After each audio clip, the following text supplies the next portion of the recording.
Hi everybody, it's Gracie the Yogi. It's Gracie here. And today this video is about living for yourself, period. As women, we need to know that we need to ask ourselves this question. Who are you living for? Are you living for what society tells you need to do? Are you living for religion and what religion tells you what you need to do? Are you living for what social media tells you what you need to do? Are you living for what your mother or your mother-in-law or the people around you or your father, your sister-in-law or whoever is telling you what you need to do? Are you living for your friends? Or are you living for whatever your name is? Am I living for Gracie Ann Hall? You were born out of your mother's womb in your body. There are a lot of people around you, and that's important to have a good team of people around you. But who is the authority figure when it comes to your life? Do you trust yourself to answer questions and make decisions for yourself? You know what I mean? Do you believe in yourself to make decisions for yourself? Do you believe that you are capable of doing that? And that's what we need to be asking ourselves as women, because if you don't, years will go by and you look up and your life may have gone to shit, and you may have realized that I was doing everything out of the validation of others, seeking to be validated from others because of what they told me that I need to do, but not sitting down, taking a moment to breathe,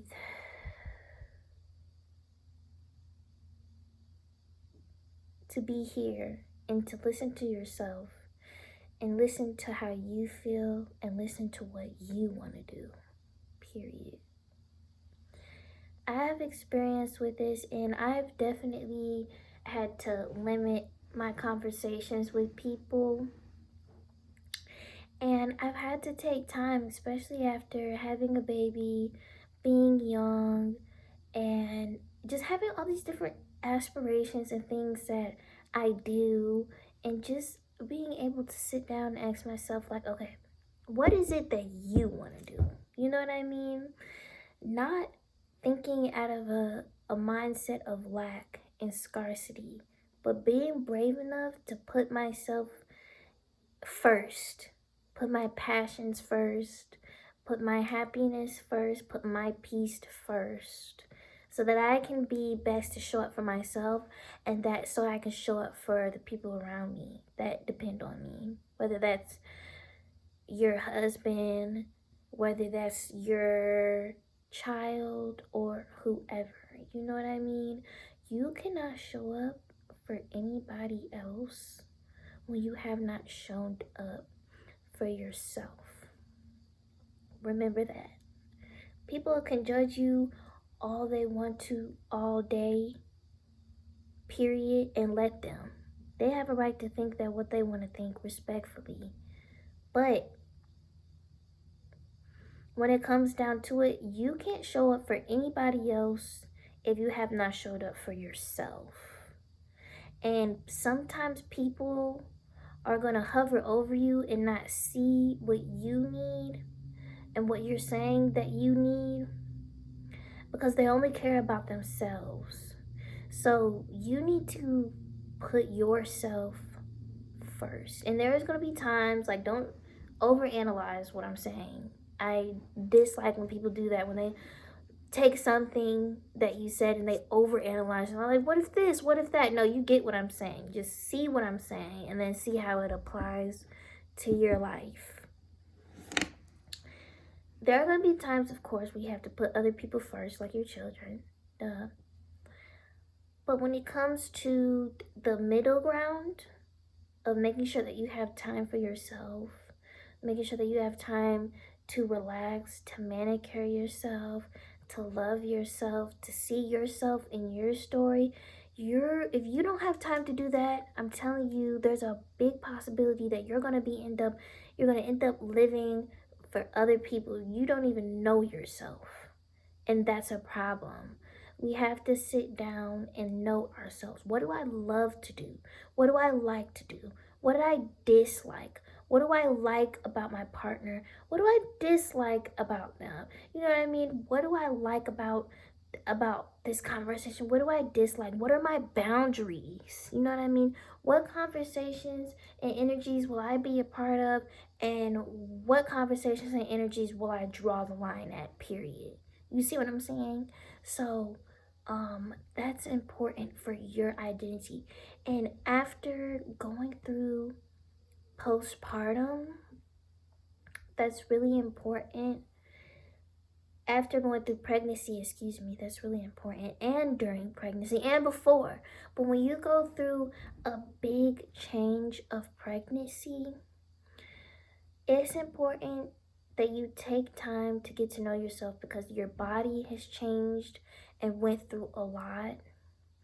And when you have this baby, everybody is wanting to see that baby. Everything seems like it's about the baby. The baby takes up a lot of space and a lot of time. You know what I mean?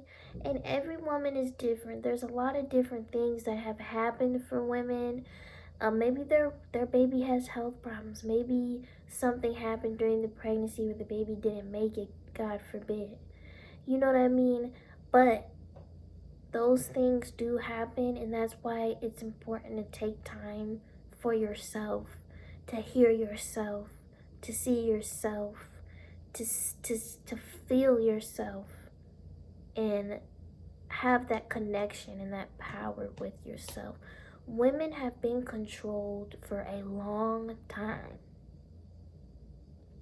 by the people around them, by their husbands, by whoever, okay? Even by their children. And if you don't see that you're a person, prioritize yourself, and the people around you will see that and respect the fact that you have done that.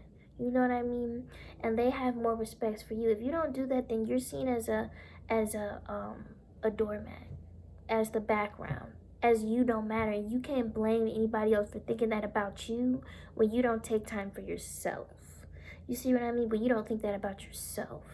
So that's important. When as a woman, we naturally have a lot of changes going on with our bodies, with our minds, with our hormones, where it's important for us to take more sensual time and expression to be able to feel ourselves. You know what I mean?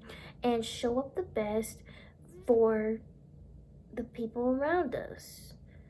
If the woman in the home is not happy, not at peace, it affects everybody around her.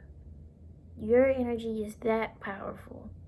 So, with that information being said, when you know that, then you'll know how important it is to take care of yourself in a family dynamic. Find things that you like to do. And I'm not going to keep repeating the same things, but listen to these words. Find things that you like to do. What is something that you like to do? For example, me, I like to dance. I like to read. I like to write. I like to make these videos. I like to do my business. I like to get my nails done. I like to do my makeup. I like to take spiritual baths. I like to walk in the park. I like to sit in the sun. I like to sip tea. Like what is some stuff that you like doing? And that may look completely different for you. And if you don't know what you like to do, what you have a passion towards doing it, start trying new things. That's the thing about making time for yourself. Trying new things.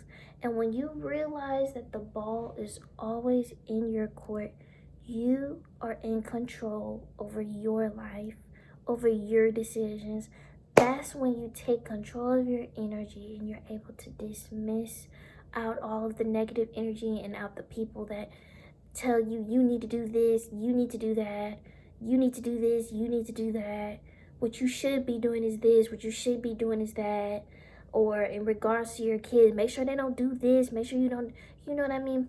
People gonna do that all day long, but it's up to you to be brave, have the charisma toward life, and have the bravery and be able to take the risk to do things your way for yourself. It's not easy, it's challenging, and it can be easy. It don't have to be hard either. Everybody's particular path is different. But as long as you know that the ball is in your hand, the ball is in your court, and it stays there,